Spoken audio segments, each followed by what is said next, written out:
Hello and welcome back to the writer journey.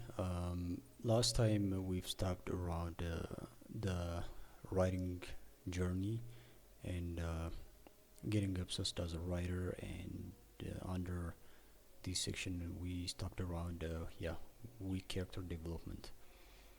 So I'm just gonna read through these uh, details because on the next section I'm gonna provide how to overcome these. The common problems we see right here. So, we character development. Character play a vital role in engaging an audience. Beginner screenwriters may fall into the trap of creating one-dimensional characters or failing to give them clear motivation and arc. Developing well-rounded, relatable character is essential for drawing the audience into the story and creating emotional connection. And the second is failure to study and analyze successful scripts. Successful scripts in screenwriting is crafting that requires continuous learning. Beginner screenwriters may neglect the importance of studying and analyzing successful scripts. By studying well regarded screenplays in their chosen genres, they can gain insight into different storytelling techniques, character development, and dialogue, helping them improve their own writing skills. And next is you hit the 30-page wall. You write 30 page and quit. The story feels off, but you can't explain it. You stall, you lose motivation, and walk away, leaving behind a trail of half-finished scripts and forgotten potentials. Writer block and procrastination. Writer's block is feeling stuck. You want to write, but you can't. Procrastination is avoiding writing. You can write, but distract yourself instead. One feel like a wall, the other feel like a choice. Both can be beaten up by showing up, uh, writing badly if needed, and building momentum. And I want to add a couple of things on writer block. It's like you have a job to do. You're employed in a company, and you can't say to your boss or to your uh, director or something saying, I came today to work because I'm having a worker's block. Uh, like you're fired, dude. That's okay. You know what I mean? Like as simple as that. So you can't have a writer block. You can't say I can't write today because I'm having like a writer block or something. You know, it's a completely nonsense thing. So on the next stage is you finish your first draft. Finishing a script often brings doubt. You hate it at first, but by listing the problems and fixing them, you realize it's not that bad. Learning to be objectively helping you grow and start fresh with new clarity. Next is lack of conflict and stakes. Conflict drives the narrative and keeps the audience engaged. Novice screenwriters sometimes struggle with creating compelling conflict or raising the stakes high enough to maintain tension. It's important to understand the principles of dramatic structure and ensure that your story has clear conflicts and high stakes to keep the audience invested. And next is inadequate feedback and revision. Another common mistake is not seeking feedback or being unwilling to revise their work. Getting constructive feedback from trusted source can help identify areas for improvement and provide fresh perspective on your story. Revising and rewriting are integral parts of the screenwriting process, and beginner screenwriters should be open to making necessary changes to enhance their scripts. The main reason people don't want to seek out feedback on their script is because they think their script will be stolen. But when you write your story and you put your name on it, first of all, it's copyrighted, and second, when it's out there, yeah, there are techniques like that. I think it's called a Pullman patent, where you mail it somewhere else, or you have a copy of that on your email, and later on will be sure. I'm not sure that's effective, but you have to get feedback. Bottom line is you have to get feedback. You can't be like my idea can be some. Sometimes yeah we we sort of vote for ourselves like this is a very unique script. This is one of a kind, and I don't want people to steal this idea. But yeah, at the end of the day, if you if your script lacks feedback, it's like if it confuses you, the audience will be confused 10 times over. So you need to, yeah, it's a must. And next is you become a stronger writer. You build a consistent writing process. Uh, you understand storytelling, structure, and control. You have a system that keeps stories on track, and you write with purpose. And yeah, your script start to get recognitions. You enter competition, festivals, feedbacks is lukewarm, 5 out of 10, 6 out of 10. Outside validation feels distant, and you get serious and you finish your 3 to 8 feature scripts or pilots. Now, this one might discourage some of you. 3 to 8 feature script and still haven't sold one, but that's okay. It's just it's part of your learning process, and plus you have to keep revising them before they're ready to get into production.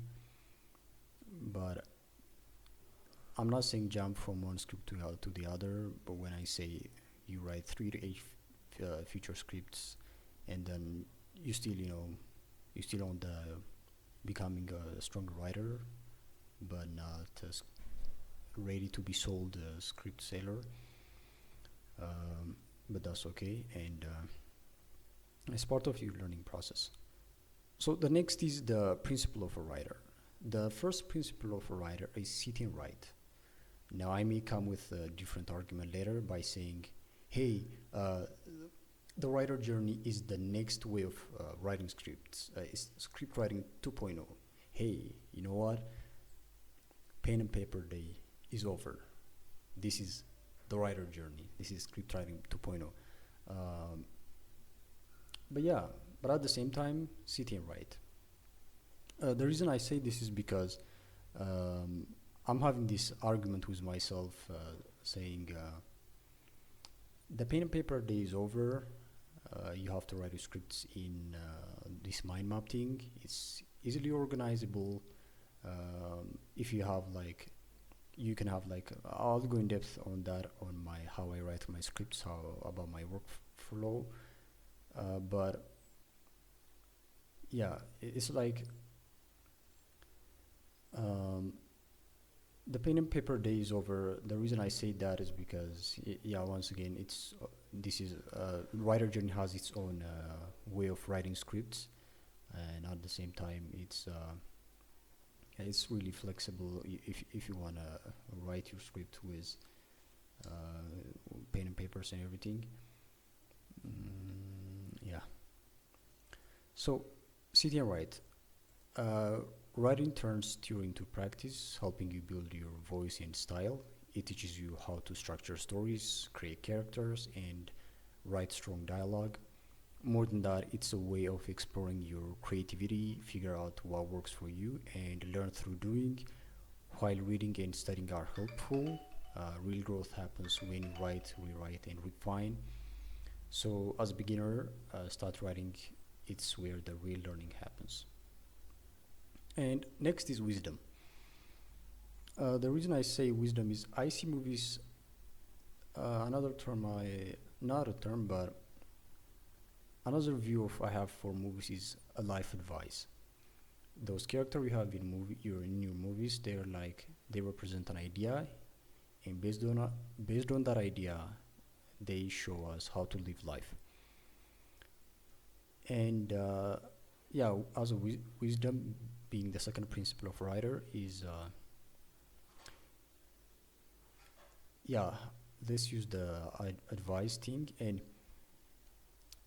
it could be about a particular thing or it could be like about life. if I am no better person than you, like, why would you take advice? Why would you take advice from me? It's simple as that, you know. And yeah, you need to have wisdom. Yeah, you need to have a good life experience. You know, to do that, you have to do like a self exploration. Start by figuring out your values or the right or wrong things you believe in, and have genuine truth to give to people. This is, yeah, I really like this statement. If you don't have a real truth to give, say nothing. The world full of noise, opinions, performances, fake confidence. Uh, 604.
Yeah, sorry about that. I'm just trying to figure out who this called me. Confusing. Okay. Yeah, have genuine truth to give to people. If you don't have real truth to give, say nothing. The world's full of noise, opinions, performances, fake confidence. What cuts through is honesty. Your job isn't to impress, it's to reveal something. Something you've lived, something you've broken under, something you've healed from or are still trying to. If it's not real to you, it won't be real to anyone else. So don't write to sound smart, don't speak to be liked. Speak because you've earned something through pain, reflection, and time. And now you can pass it on. That's what makes your voice matter. Yeah, wisdom. And being concise, next principle. Being concise in a story matters because it keeps the audience focused on what truly matters. Every scene, line, and detail should move the story forward or reveal something important. Too much extra stuff just blurs the message. Honesty, once again, I think this one should be subset of the wisdom. Honesty in storytelling means being genuine, showing real emotion, real motives, and real consequences. Even in fiction, it's about giving the audience a truth they can feel, not just facts. I want to put this under the exercise because it should come last. And another principle of a writer I've recognized, I was well aware, is being an antenna. Most people like to use the word channel, but that's like a reverse, you know. An antenna receives, a channel kind of broadcast. So I'm going to use the term antenna. So collecting clips and ideas, dialogues, that's the raw creative gold. It's like you're going somewhere or you overheard someone and you find it interesting and you have to write it down. The reason I'm saying this is because I encounter this most of the time where I says kind of have this idea and I'm like I don't want to write it down. Maybe I'll write it later, and later it's gone. The idea that raw creative gold is kind of gone, and yeah, you have to instantly take down notes. Or if you're bored of writing, just launch your sound recording app and then just do record. But if idea goes, it's a one-way trip. And next is brevity. If you want to get more, decide to say less. And the exercise here is this is notes I've saved for the exercise. But yeah, one of the things writer journey have as a blueprint is for every phases there's like one floating topic that says exercise. For example, this principle of writers are sit and write, wisdom, being concise, antenna, and brevity. And there's like a combination of how to sort of exercise these things. This is what basically is if you when you see it again, that's what it does. And I don't know why this is above or below. Yeah, it's okay. This is optional. So writing processes. There are two type of writing processes. Number one is, or two type of writers: the free writers and the outliners. It's like, true, there could be two type, but you like it or whether you like it or not, it's a non-linear process. So you could be both in any steps. So free writers prefer to jump straight into writing without worrying about structure or correctness. They sit down and let their thoughts pour out onto the page, capturing ideas as they come. Free writers allows creative to flow freely, often leading to surprise insights and unexpected directions. And the outliners, on the other hand, like to have a clear plan before they begin. They spend time organizing their main points, creating a structure that guides their writing for the very beginning. So there are some people write freely, and some people like to plan out their characters, their story world, and many elements of the screenwriting process. And productivity. What really hurts a writer the most is overanalyzing your story, overanalyzing the scene, overanalyzing the scripts. And you have to be aware of that because you might say, oh, it's okay, I'm just trying to, like a couple of days. So, how you can recognize overanalyzing is you can handle it to finish your draft a lot faster. Once again, as I've said this before, you should approach script writing in a write and a rewrite fashion. Yeah, don't worry about the quality of the work. You're writing a scene and then you stop, you get frozen, and you have writer block. The reason this statement is, don't think in terms of pages. Don't say I want to write 5 pages today. I want to write 10 pages a day. Instead, say I want to write. Just think in terms of scenes, and you'll feel it when you have to let go. And don't say I want to write this amount of pages, because you feel you're putting a burden before you start writing. And yeah, you haven't written in weeks. Your perfect first draft, your first page draft is like writing your fourth line. And next is how to increase the amount you can write in a day. Yeah, these principles are actually like solutions to the previous problem we see on the writing stages. Number one is lower the pressure. Don't aim for perfect, aim for done. Perfection comes after rewrites. Once again, to support the write and the rewrite principle. Set a timer, try 25-minute sprints, Pomodoro method, rest and repeat. Moment matters more than time spent. Know what you're writing, outline before you write. Even a rough plan keeps you from staring at a blank page. Start with a warm-up, free write, 10 to 200 words just to get the brain flowing. This isn't meant to be kept, just shake off the dust. And for this one, I have a support. I think it's one of my favorite artists, Jay-Z. I think he follows this, he does this principle where I think he put it this way. So when I'm out traveling and I haven't tried traveling or touring or anything, and I'm and I haven't written a new music lyrics for a while, what I do is when I come back, I don't just sit and start writing. I just write a one single line and I don't touch it.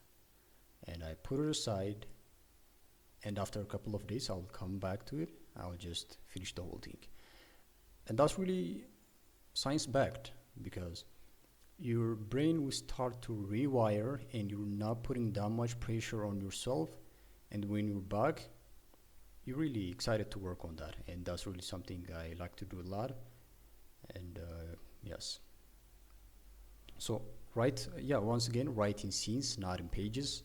A page is abstract. A scene has a goal, conflict, and outcome.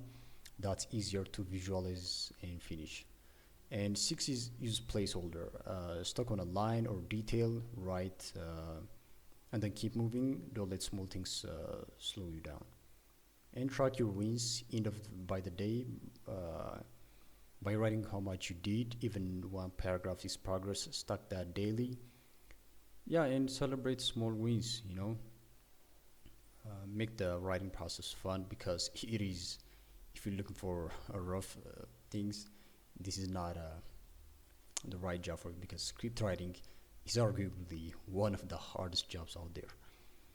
So celebrate small wins and try to find ways to make it fun. And yeah, once again, writer journey will address like your mind state, what you should be doing on a particular phase and stages. So don't edit while writing. This is really, really essential. Writing and editing use different brain muscles. Separate them. One creates, one refines.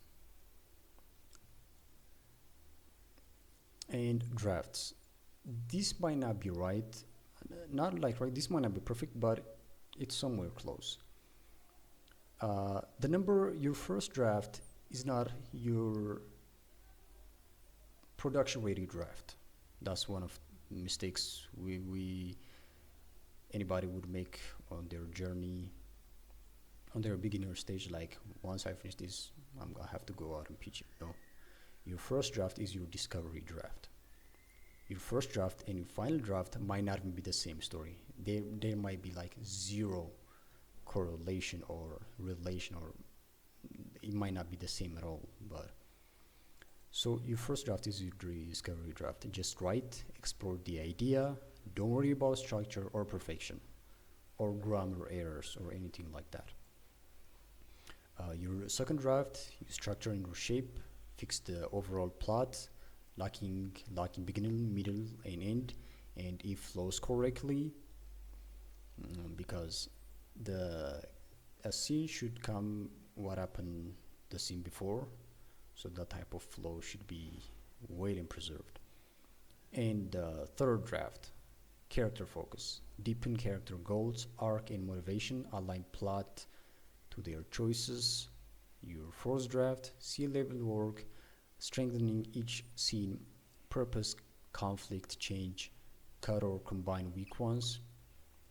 And your fifth draft, dialogue polish, make dialogue sharp, specific, and reflective of character, cut flat lines. Your sixth draft, theme and tone alignment, ensure your theme is consistent, match tone to genre, remove distractions. Your seventh draft, logic and world building, fix plot holes, ensure internal logic, build out your world subtly. Your eighth draft, feedback integration, give notes from writers, consultant, or readers, addressing consistent feedback.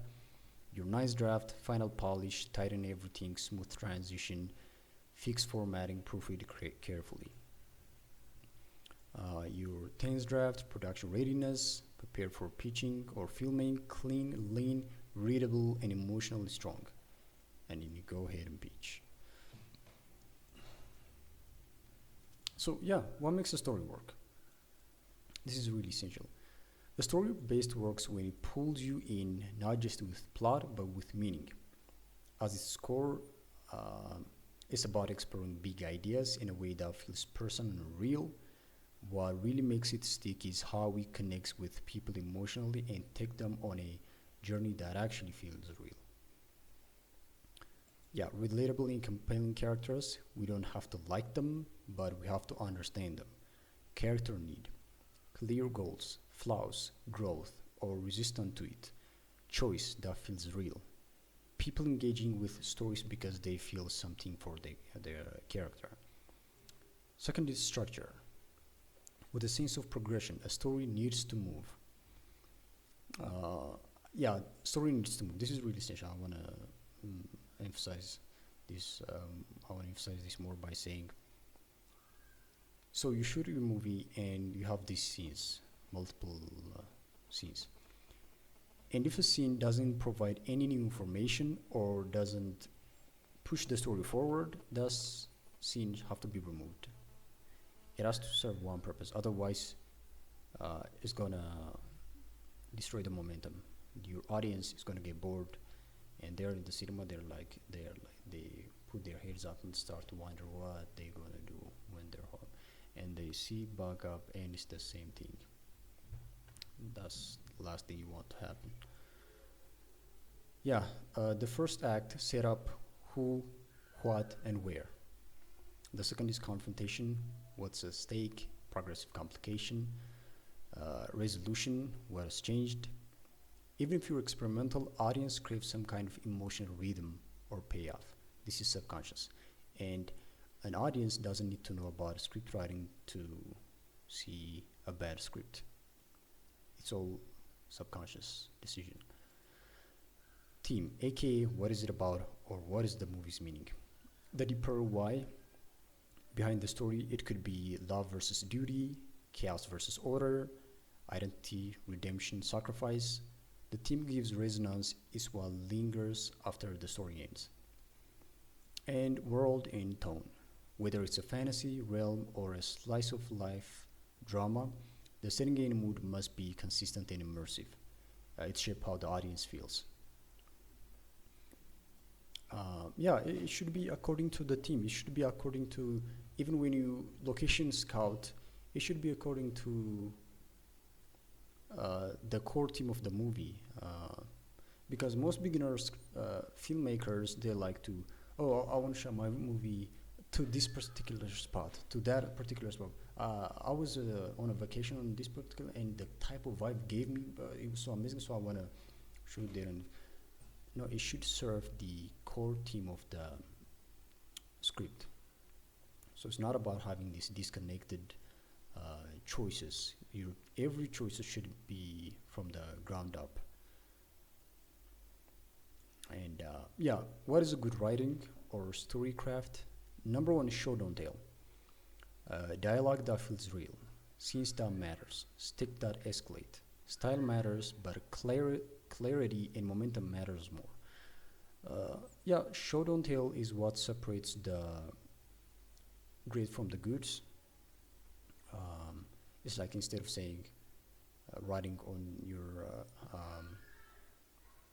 your script saying, my character height is this, he's 5'7", 6'1", or anything like that. You have to say, there's some stranger walked to him and asked him to grab something from the upper shelf or something like that. That will let the audience deduct the height of your character, instead of showing, instead of telling my character is hungry or whatever. I'm saying this because today I'm fasting and I'm really I could eat a table right now. Yes. Instead of, yeah, you're draining the energy, your character, showing your character energy has drained, that type of thing. In dialogue that feels real. No two people sound the same. And people doesn't talk like a robot where everything seems to sound perfect. They have to use like, not like a lot of ums and everything, but it has to sound it has to sound real. It has to feel like there's no a cameraman behind or a director behind what's actually going on. And stakes that escalate. Yeah, progressive complication is the right term for this one. It has to grow up. It has to go. The in a graph, if we put it on a graph, like it has to progressively get complicated. And on the climax of the movie, everything resolved, and then it goes down. Um, yeah, so let's take that escalate. I mean, yeah, what I want to add to this was it's like life, you know. Life doesn't get easier. Life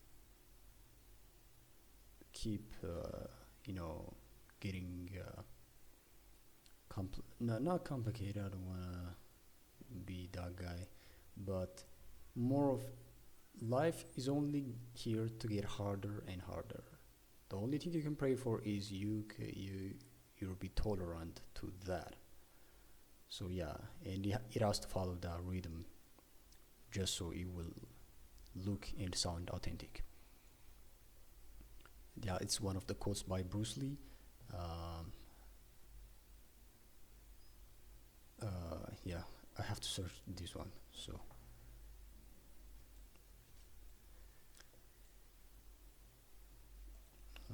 okay.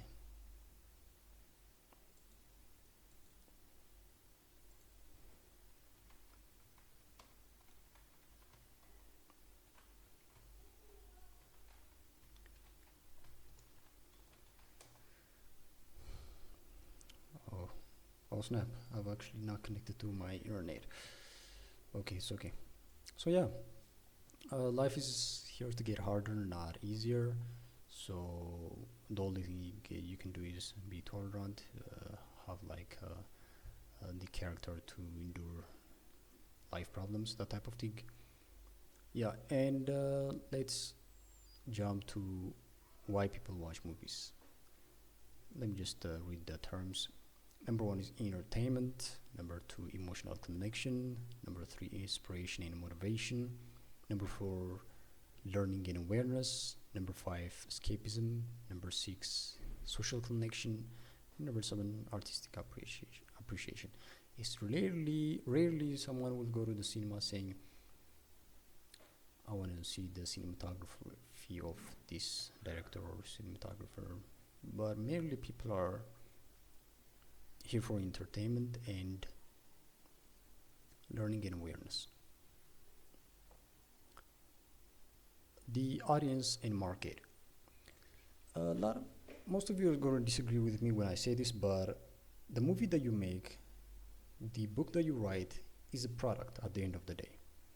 And the reason I'm saying this is because you have to follow the marketing side of things. And in marketing, the first thing you do is understand your target audience. And from that, for that audience, it has to appeal for that particular audience. This doesn't make you uh, like a what the screenwriting community like to use the term corporate. Corporate. It doesn't it doesn't make you like a corporate guy, but this is the right thing to do.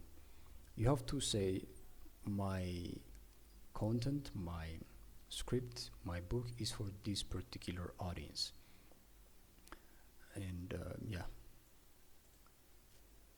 yeah, target audience, the demographic the film is aimed at, marketing strategy for promoting the film. Yeah, you shouldn't be worried about this one as a screenwriter for sure. But if you have something, but it's worth to take a note. And movie decline. This is we have to talk about this movie decline. Let me just read through a couple of factors. There is a movie decline. Number one is streaming services. Studios don't want to take a risk anymore. Um, Streaming services because you will pay. You used to pay, yeah, let's say $20, $20. You pay that money for one movie back in the days when you go to the cinema. But right now you pay that for Netflix, HBO, or Hulu, and you're set for a whole month. You know, and that takes a lot of revenue from the for the filmmakers. Yeah, and the second is cliche movies. Yeah, we'll talk about how to take a familiar formula or movie and make it feel fresh on the repurpose section. Yeah, second is DVD is also CD and DVD or used to be one of the main revenue for the filmmakers too. Yeah, let's just jump to the next section. Script writing softwares. Number one is I don't want to say number one is sort of flexible. Plus, this hasn't been well polished, but I'll say go with Studio Binder. It's a production management platform used in the film and television industry. Offers tool for script writing, scheduling, shot listing, storyboard, and collaboration, making it a valuable resource for professional filmmakers and production teams. Number two is yeah, I like to use ChatGPT. If you want to use any type of other chatbots, you can use that. But I use ChatGPT, screenplay ideation, revision, and more. Gemini is also one of my favorite. I also use it for storyboard creation. The image processing is very faster.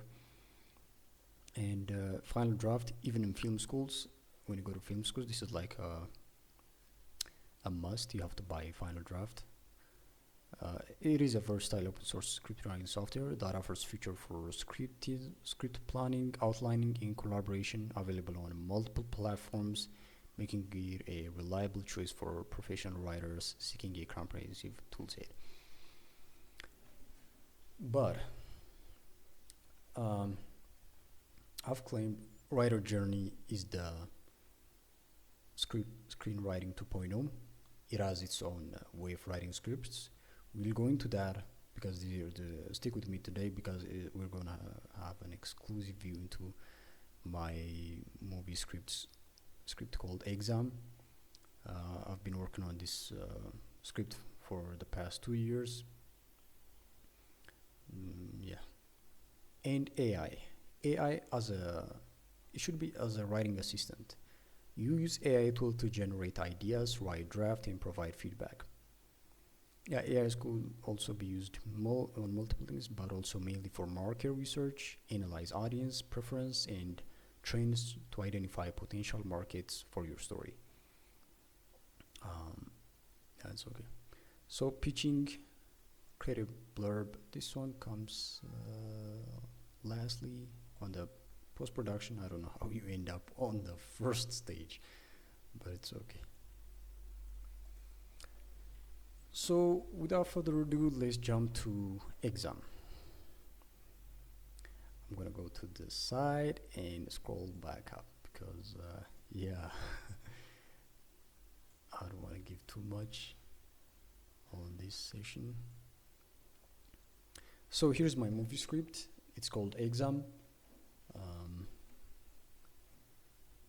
this one's really hard to look at, so I'm gonna let me open up the revised one.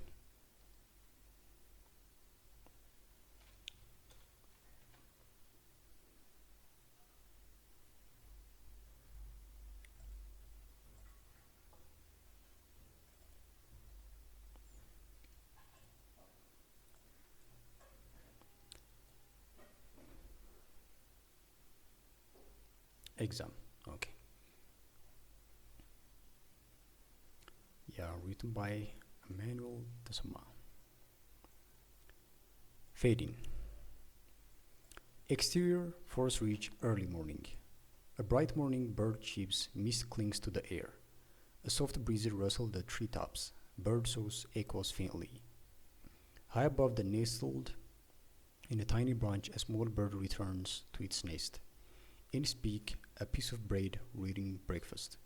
As its land rustle, a shadow descends, a large black bird, maybe a crow or vulture, swoops in from above. A small bird shirks too late. The predator snatches the bread and picks at the nest. The branch trembles as the small bird flutters in panic, helpless. The black bird flies off, vanishes into the sky. For a moment, the nest is still. A cracked egg leaks slowly into the twig. We pan down. The camera snaps downward in a blur of motion, landing sharply on the moving bus. Before we go any further, I don't also want to make it boring, so let's look at this version, the mind map version of this script. Exterior exterior forest ridge, early morning. A bright morning, bird chips, mist clings to the air. A soft breeze rustles the treetops, birds echoes faintly. So the way I write here is it's a plain text, a bright morning, blah blah blah, and next we have like a hierarchical, more of a subset type of topics. So a bright morning. Since I've said I'm gonna make this movie, I'm gonna direct this movie, what I do is do a script breakdown and even draw like a storyboard. So a bright morning, I click on this, I have an image, an idea of what a bright morning or what the shot will look like. What's next? Birds chirp. It's gonna be sound effect. It's a file.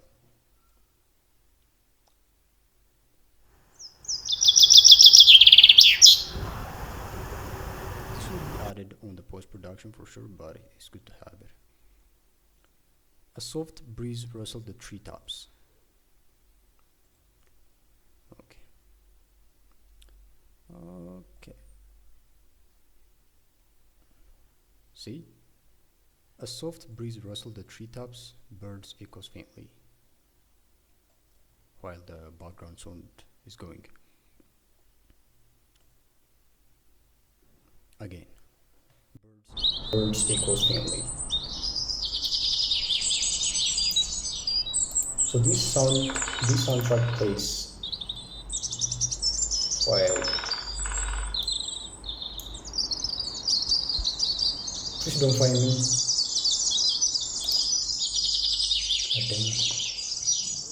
First we see the shot and then we see the shot, and this background still plays in the background. High above, nestled in a tiny branch, and then we saw this, our bird. A small bird returns to its nest. The bird flies and back to its nest. It might not be perfect, but yeah, it will actually make a lot of them. And then a close-up of the bird. The shadow descends. We're actually supposed to watch this side of things, but yeah. A large black bird, maybe a crow or vulture. I haven't decided at first when I write it, but yeah, we see the shot of the bird. A small bird chirped too late.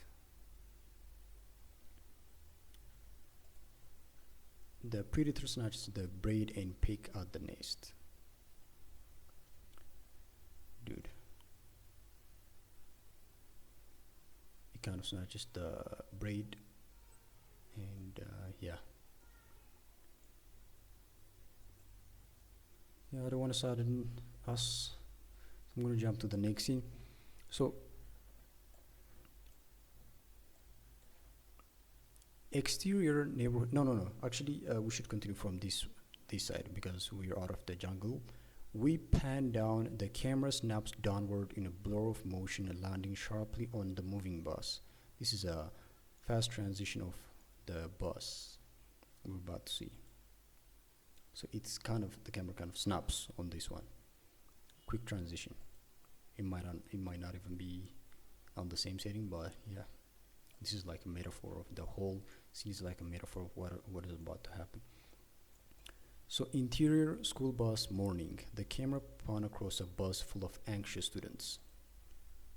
Now I have an idea of the anxious students. I just have to put my camera and let my cast do their own thing. First shot, second shot, third shot. Some flip through textbooks. Yeah, it's the description of what happens. Some flip through textbook, other whisper, shuffle papers, eyes dart nervously, the tension is thick, it's exam day. Now the audience can interpret that it is exam day through this show don't tell principle. Up ahead, a lone student waits at the stop, backpack slung low. And then we have the next camera angle. A student is waiting. The bus slowly hisses and the door swings open. The kid climbs aboard. Yeah, the problem with AI is that it was supposed to be the same person. First there was a small girl, now there's a small boy. But it was supposed to be one person. But yeah, it's just the sketch. It's just a sketch, so it will make the director life easier later. So if we continue, like even like there's like a huge age difference once again, but it's okay. And then okay, let's jump back to the script. The camera plans, the door burst open, blah blah blah. So yeah, mom, Clara, I've had it, Fred.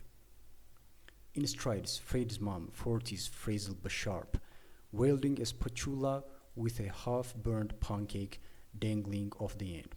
Her pronouns on backwards, and she's clearly multitasking. She pauses at the door at the foot of the bed, staring at the lump of blanket that is her son. Now let's see this script, this part. The door bursts open. Okay, before I open this one, this doesn't represent Fred's mom. This is just a scene reference of how the camera should play out. It's just handheld. There's no like a gimbal to make it perfect, but it has to move just so it will give a little bit more of what the tone want to deliver. But yeah, let's watch this one.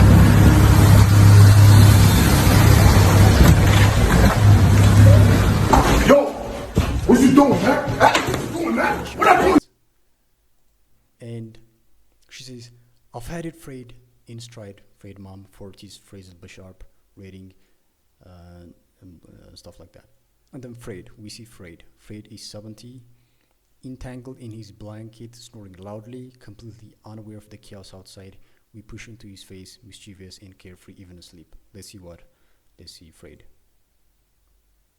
This is Fred, carelessly sleeping. But his mom is just burst the door open. And this is like a tension for because the bus is outside, the bus is waiting for him, but Fred still doesn't care. Fred, mom continued, if you miss this bus again, I swear you're joining the night school. Clara, this is Clara, Fred's mom. Fred, Fred says, this is Fred. Once again, not the same guy, but yeah, we work with what we have. A close-up spatula, the pancake sizzles faintly. This sort of gives a comic relief. Fred mom is still in his room, but I don't know how. Yeah, once again, we work with what we have. It's like, why are you eating a raw bread? That's what I'm making. He groans again. I mean, God is good. We're not eating a raw bread. You know. So he groans again, then slowly pulls the cover over his head. Yeah, we have the description. Yeah, this is like a storyboard of the scenes. Close up, Fred, his face is half smushed against the pillow. He mutters something incoherent. And then he mutters something incoherent. Mom's angry. What? She says, what? She says, what? And then a loud honk from the waiting school bus. We cut to outside and we see the school bus waiting. And then interior Fred room continues. Does the bus, Fred? You wanna make it, or should I toss you out the window? Fred, 5 more minutes, he doesn't move. Mom, that's it. She snaps, grabs the blanket, rips it off him. Let's see when she rips it off him. She rips it off him. Fred, oh shit. Fred, eyes snap open. His expression shifts from sleepy to horrified. Let's see this scene. Yeah. Oh shit. And then, yeah. He springs out of bed and nearly trips, scrambles to his feet, knocking pile of clothes. He dug through the mess of his dresser. Fred, where is my shirt? This is Fred. Where's my shirt? And mom always over the shoulder. Don't forget your lunch. He kind of sprints out, but he forget his lunch, and then she give it to him. She glances at friend, sprints past. Exterior house morning. Fred bursts out the door, nearly trips on the steps. They see him running outside. Yes. Fred mom. Morning Joe. Joe is the bus driver. This is just a crash zoom. I take this reference because I was taking a lesson from Studio Binder, and they were talking a lot about the crash zoom, and this image was a base reference. And then she sighs. Crash zoom on Mr. Joe. Mr. Joe, fake smiles, then wave. She sighs. She's like, whoosh. And continue interior school bus morning. Fred steps in. Mr. Joe, you good kid? Yes, Mr. Joe saying to him, you good kid? Turns around and said to Fred, you good kid? Fred replies, yeah, all good. Mr. Joe muttered to him, okay, sorry, there's like a broken link. Okay, it's okay. Mr. Joe muttered to him, turning on the engine and drove the car. Mr. Joe eyes him forbidden driving. The sound actually comes before, sorry about that.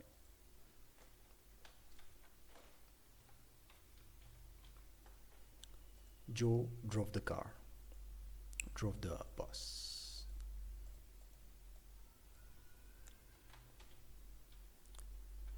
Fred slides into the seat of next to Jamal and Lisa. Jamal, 70, our mischievous prankster, leans back in his seat with a slide shot in his hand, targeting the students in front of him.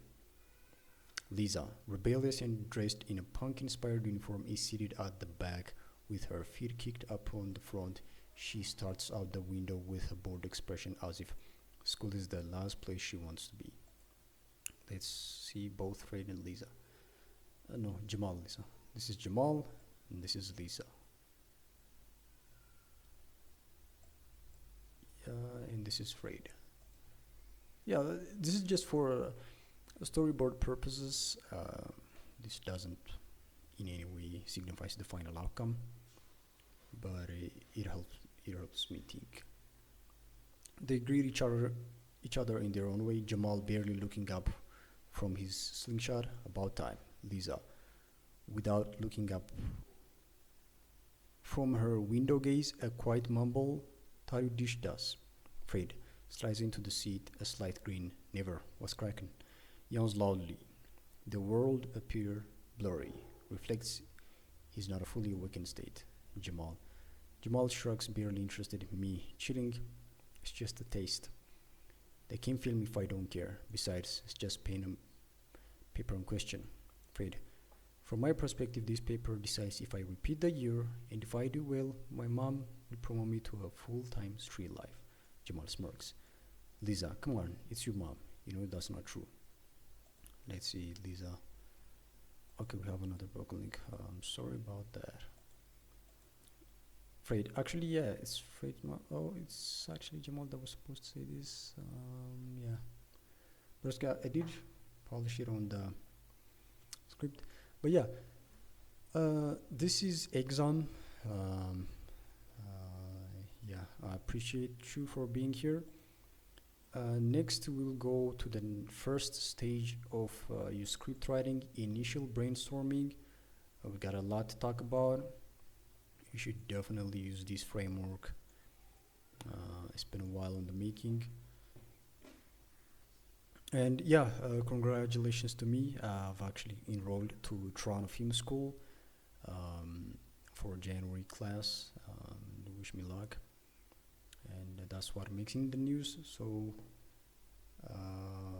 yeah, thank you for being here, and I appreciate you for listening all the way to the end. And yeah. And yeah, God bless. Thank you.